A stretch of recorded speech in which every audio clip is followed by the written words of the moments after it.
Westmoreland Community Connections is a presentation of the Westmoreland Drug and Alcohol Commission. Welcome to Westmoreland Community Connections, a look at issues and happenings on Classic Hits 107.1 WHJB. Here now is your host, Chad Amond, President and CEO of the Westmoreland County Chamber of Commerce. Welcome to Westmoreland Community Connections. I'm your host, President and CEO of the Westmoreland County Chamber of Commerce, Chad Amond. I am delighted to have on the show today two sisters from Clelian Heights, Sister Deborah, who is the Executive Director, and Sister Benjamin, who is the Director of Development. Ladies, thank you very much for being on the show. Happy to be with you, Chad. Thank you for asking us to take part in this. Well, you do such great work. I know that there's probably some listeners that maybe don't know what Clelian Heights does. Maybe they've heard the name, but let's start off first. How did you ladies get into the religious life? Well, our community is Apostles of the Sacred Heart of Jesus, and I had our sisters in elementary and high school, and I was inspired by them. I wanted to do what they were doing for other people. So I requested entrance, and I've been happy ever since. Very good, very good. How about you, Sister? And my story is pretty similar. I had our sisters, the same religious community, in elementary school in New York City. And after high school and a year of college, I also wanted to dedicate my life to serve other people. And I entered religious life and have been very happy with my choice. So did you both grow up in or around southwestern Pennsylvania in this area? No, I'm actually from Manhattan, from New York City. And I'm from St. Louis, Missouri. Oh, great. So, well, let's talk about a little bit about how did Clelian Heights begin? Where did it start? Well, that goes back to 1961. Our foundress was Mother Clelia, and in 1961 we celebrated the 100th anniversary of her birth.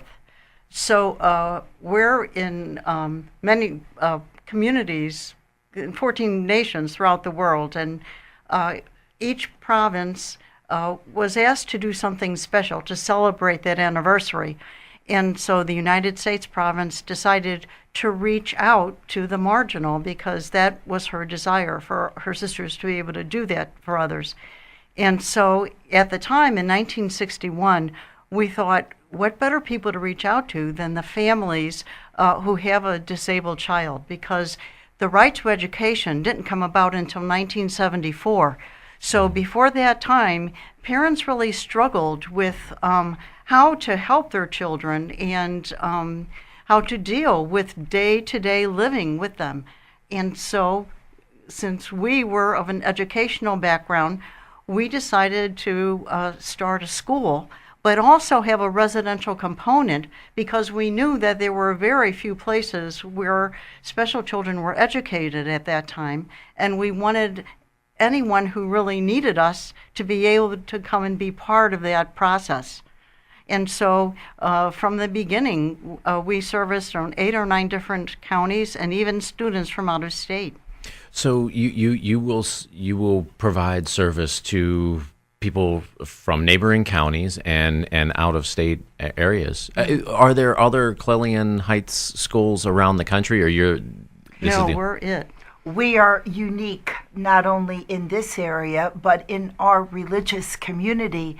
In all of those countries, in all of those nations, we operate the only school and facility for special needs people.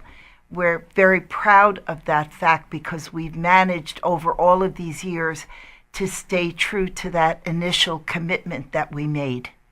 Well, let's dig in deeper and describe the school. How does it work? What are the age of the students that you provide service to? And what are some of the teaching methods? Let's get into some of the nuts and bolts about the school. Well, typically we're our program is for special needs students that runs the gamut of disabilities, including children with autism.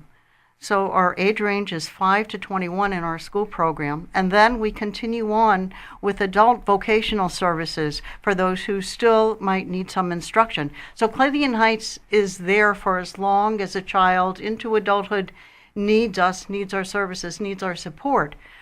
When they are able to get to a point where they can go beyond what we are providing, then we certainly try to get them into jobs in the community or into some other educational program that may advance them more.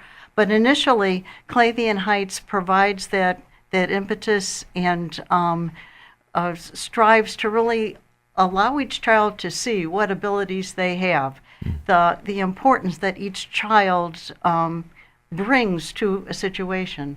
And I think the key to what makes Clelian Heights as a success is the environment that's loving and caring, not just that shown by the staff, but by the children and students for one another. You brought up the word autism. And I'm 43 years old, and it seems as though that there are so many more children that have been diagnosed or on the autism spectrum than even when I was a kid. Is that something that it's more of being diagnosed, or when I was a kid there were those students in the schools that had problems and had issues, and you're helping to solve those, and how does it mix with the public schools that are now also required to provide service to students on the spectrum? There certainly has been an increase in identified autism spectrum individuals. The causes for autism are not quite clear to everyone, but it certainly exists. I come out of an educational background for many years, and I know that in the regular school systems we are seeing a sharp rise in that diagnosis. The difference that we have from educating in an inclusive setting is that sometimes the manifestations, whether it's the people on the autistic spectrum or other dual diagnosis type of things, sometimes incorporating those students into a regular school and a regular school schedule is or can be almost impossible because of the needs of the individual. Clelian Heights provides an option where that is all that we do. So all of our programs, all of our staff training, everything is geared specifically for those children who have particular needs. You're listening. Go ahead. I was just going to say, you could see us as a bridge to those services where those services just aren't enough. Then we're there to provide, as Sister Deborah said, that extra help, that extra support, so that the children can see that they can be independent. Because what happens uniquely in our environment is the children actually help one another. Right. And we see such a difference in the early months when a new student has come, because they realize that the atmosphere is different and they don't have to be afraid to make a mistake, and they find that they can make friends who really engage them, and they become happier people. And so then it's easier to learn. You're listening to Westmoreland Community Connections on Classic Hits 107.1 WHJB. We're talking with Sister Deborah is the executive director, and Sister Benjamin, director of development from Clelian Heights School. Clelian Heights is located in Greensburg, out towards the Delmont area. Ladies, tell me a little bit about what are some of the special services that you offer specifically that will better serve those children with developmental disabilities? Well, besides our regular school curriculum, we have a transition to work program, which begins at age 14, and the children become familiar with different jobs in the community, and they actually go and volunteer and work at those jobs. So right now, our students go to 20 different venues and throughout the month and actually practice on the job. So they're getting some initial training. We go to places like St. Vincent de Paul's, the different thrift stores, the Greensburg Library, the Delmont Library, Christ Episcopal Church, Mother of Sorrows School, the Food Pantry, the Food Bank, Meals on Wheels. Allow the students to have a variety of opportunities, and so they can focus in on what their abilities are and become clear about what their future might be. And what are some of the occupations or the tasks that they are able to provide to some of these employers and entities? First of all, people don't realize how much they can bring to a situation just with their unique individual personalities. So one of the things they provide, like when they deliver Meals on Wheels, is they are very empathetic and converse very freely with those people who are receiving the meals. So it isn't just handing over a meal, it's engaging, socializing, and that makes a big difference to a person who maybe hasn't seen anyone in a few days or hasn't had a chance for real conversation because there just hasn't been any time. Our children always find time for everyone, and they readily engage with others, and it's not put on, it's very sincere. Very good, very good. I also would like to point out that in addition to that transition to work program, we offer art and music, we have computer science, we have audiology and vision screening, physical therapy, speech and language therapy, occupational therapy. We have a physical ed center that includes a swimming pool, exercise equipment. There's a lot that is part of the school program. We have a basketball team.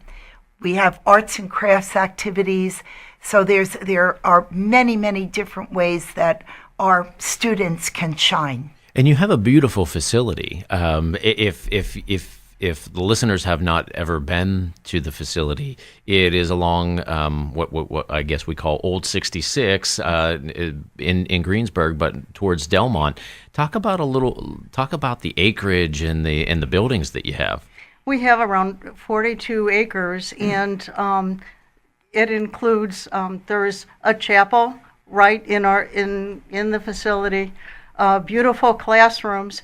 The school building is built in the round so that each classroom has a different view, and it's all windows, and so it's just a very relaxing, restful environment, which also allows the children some calmness and a chance to ease anxiety, because anxiety is one of the things that they feel very often, and then it sort of locks out learning.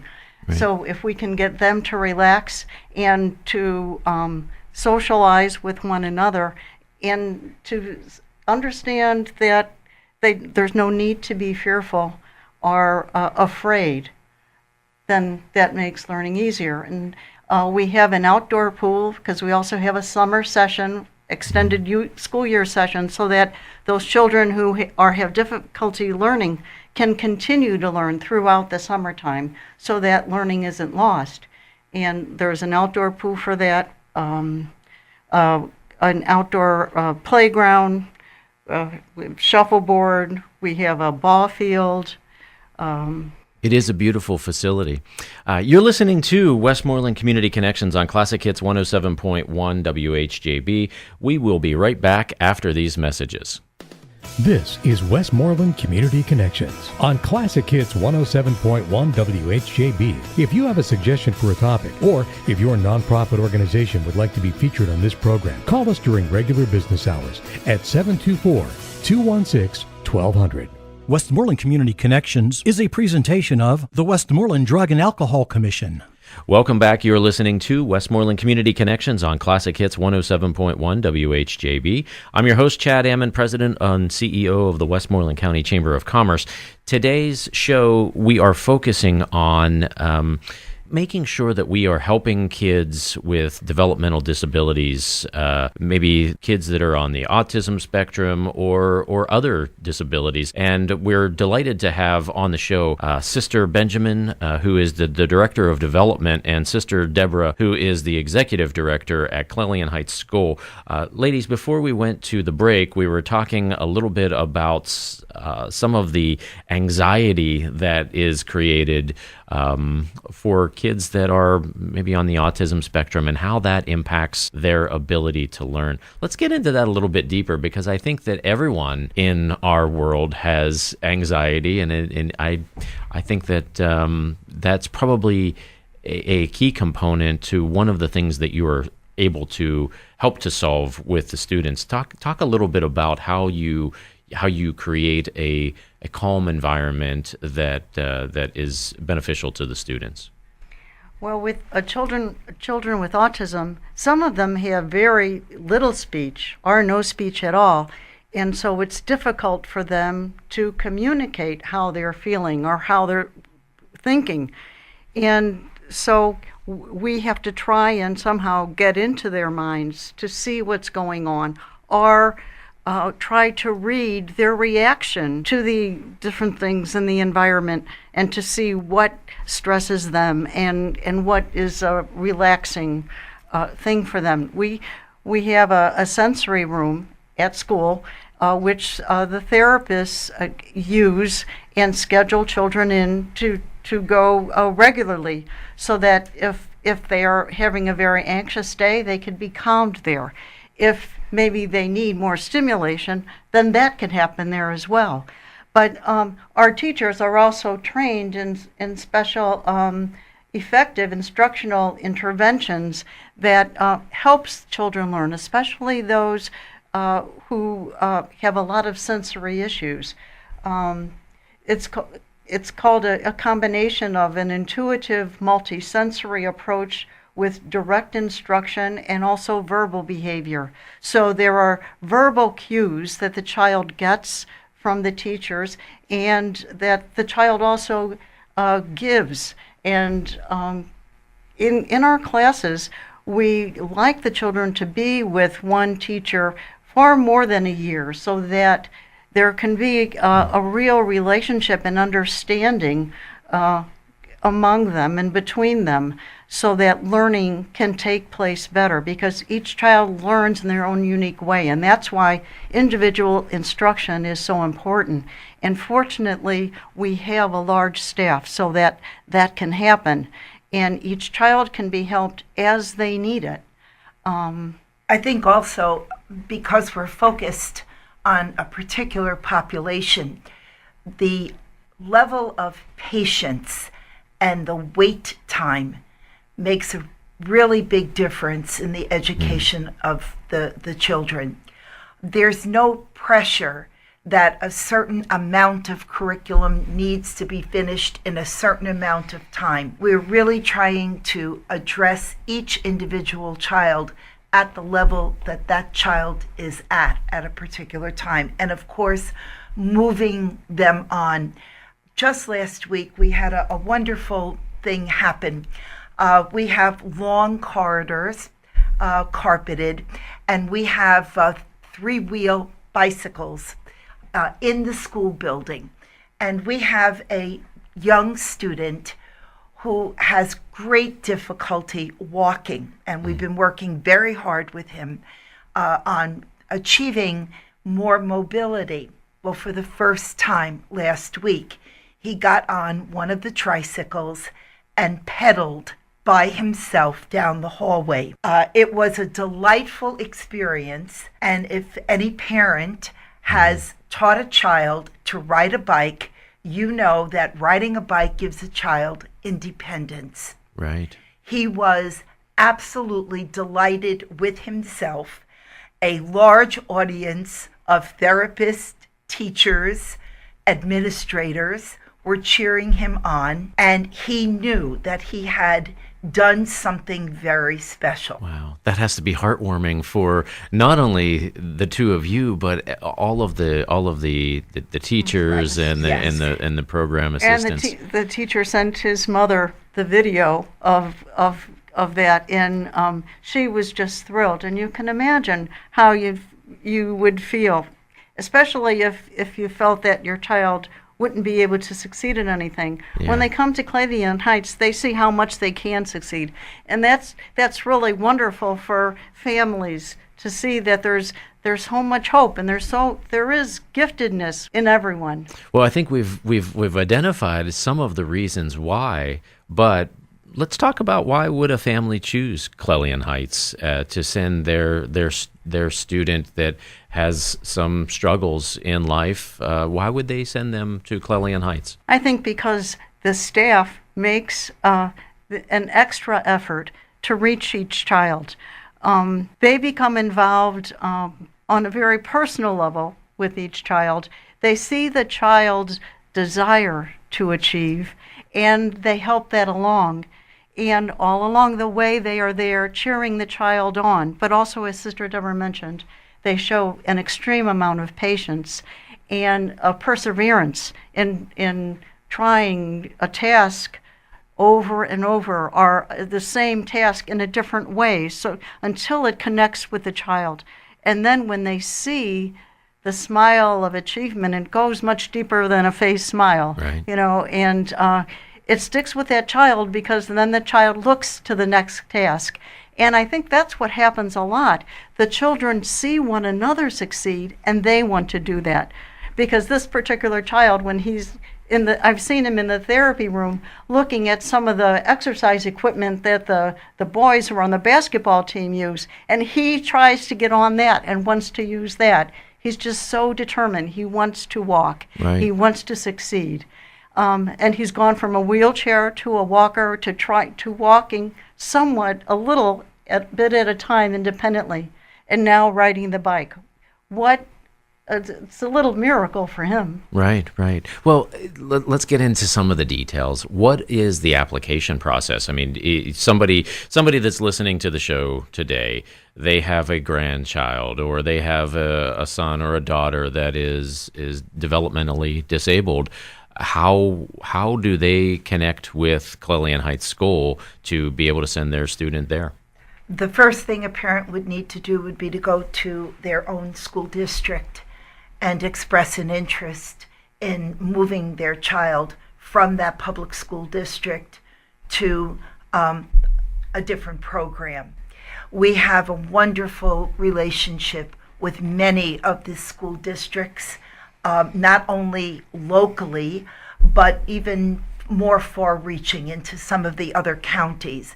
So we are well known to school districts, and in some cases, school districts themselves, after conversation with the parent, because the parent has expressed some specific concerns, the school districts themselves may suggest coming to look at Clelian Heights. So it becomes a matter of a simple phone call, either from the representative of the district or maybe from the parent themselves, to come and take a look at Clelian Heights. We give tours all the time.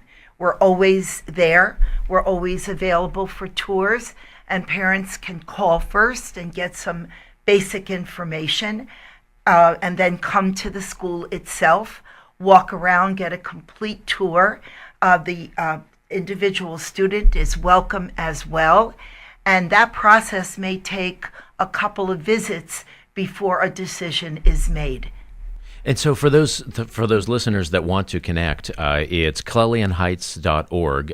That's CLELIAN heights.org. If you want to call the school, it's 724-837-8122. And if you want to just call the center, it's 724-837-3352. Ladies, let's shift gears for just a minute. While we talked earlier that you provide education opportunities for students from 5 to 21 years old, you also have an adult program. Let's talk a little bit about that adult program. The adult program actually evolved from the school program. It was never our intention when we began to service adults. We were educators in a school type situation. But as our population began to age out, so to speak, parents became concerned. Their children had been at Clelian Heights for many years. What was going to happen next? So we began in a very small way to develop programs for adults. And that has now expanded to Clelian Center, which has 93 adult clients, many of whom have been with us since they were in that school program. Right. We provide business services for the community, including, of course, for our good friends at the Chamber of Commerce. That is right. Yes, and our clients love to do that work. Just for our listeners, the Chamber, and as your host, I serve as president of the Westmoreland County Chamber. The Chamber sends out newsletters to about 1,800 businesses each month, and the adult program at Clelian, our local businesses have the opportunity to insert a flyer into those newsletters, and Clelian Heights, the adult program, provides that. So we thank you very, very much. And we thank you for your friendship for all of these years. We also offer services like small parts assembly, packaging and heat sealing, secure document shredding, bulk mailings of any kind. We have commercial laundry services. We do light office cleaning and any service that would assist a company in its day-to-day operations. Some of the, we also have our own Clelian Center products. We have our Clelian Sensational soaps, which our students design some, and some we use regular molds. We provide them for parties, anniversaries, any kind of special activity that you might want something personalized for. So we do a lot of custom soap designs.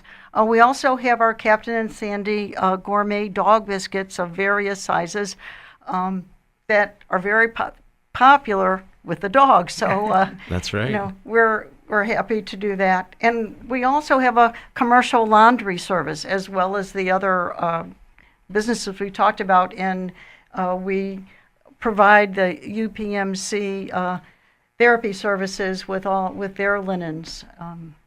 As well as a few other places in the community.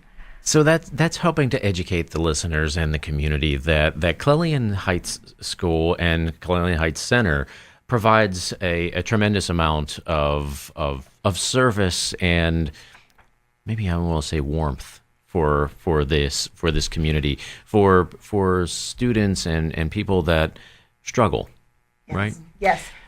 So what would you? We're wrapping up the show. What would you want the listeners to know about Clelian Heights School? Well, if you go onto our website, that's a good place to find out about us, or check out our Facebook page. I think one of the things that's unique and special about Clelian Heights is its tradition of warmth and love and caring that's shown to each child, and the relationship between staff and student that is really special, that makes learning easier and makes the environment such a pleasant place. We're also blessed with a beautiful grounds. I would like to add that I think we are really the hidden jewel in Greensburg. We've been here for a long time, and many people still do not know that Clelian Heights exists. I think they see our students and our clients out in the community, but really don't have an idea about where those people are being educated, where the job coaching comes from, and things of that nature. And I would really encourage all the listeners to use our website and our Facebook page to get more acquainted. One of our main goals is to break down barriers, to have every person be recognized and appreciated for the unique gifts that each person has. And we need that so much in our world. That is exactly what Clelian Heights is. There are no barriers. Our children, our clients, see no difference between themselves and others, and we would like everyone to be the same in that view of each person. I'm going to echo that statement, and I'm going to encourage the listeners to jump on the website, clelianheights.org. That's CLELIAN Heights.org.